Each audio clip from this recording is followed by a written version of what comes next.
లేదా 50 కోట్ల మంది కుంభమేళాలో ఎందుకు ఉన్నారు అడగండి ఒకసారి వెళ్ళి. ఎందుకు అంటే అలా అంటారు, ఐపీఎల్ వచ్చే సంవత్సరం వెళ్ళొచ్చన్నా, కోల్డ్ ప్లే అనేది ఏదో ఉంది, అది కూడా వచ్చే సంవత్సరం అటెండ్ అవ్వచ్చాము, కానీ ఈ మహాకుంభమేళ జన్మలో ఒక్కసారి వస్తుంది అన్నారు. ఎందుకంటే 144 సంవత్సరాలకు ఒకసారి వచ్చే కుంభమేళ.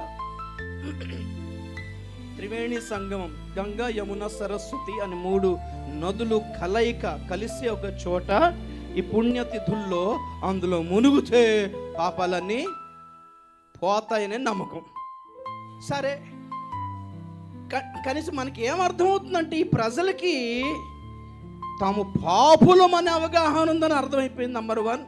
నంబర్ 2, పాపం పోవాలి అనే అవగాహన కూడా వచ్చింది. పాపం పోవడానికి ప్రాకులాడుతూ గంగలో మునడానికి వెళ్ళారు, ఓకే. కానీ మనం బిజీ ఏంటంటే యేసు ప్రభు డబ్బులు ఇస్తాడు, యేసు ప్రభు రోగం బాగా చేస్తాడు, కడుపు నొప్పి తీసేస్తాడు అనే బోధలు ఉన్నాం కాబట్టి వాళ్ళకి సువార్త అందలేదు ఇంతవరకు. మన సువార్త లక్ష్యము కడుపు నొప్పి, నడుము నొప్పి, డబ్బులు, ఆస్తి, ఇళ్ళు, వాకిళ్ళ దగ్గర ఆగిపోయింది. పాపాల కోసం వాళ్ళు అక్కడే మునుగుతున్నారు. దాని అర్థం ఏంటంటే మనం పెట్టిన సువార్త సభల ఖర్చులన్నీ వేస్ట్ అయిపోయింది.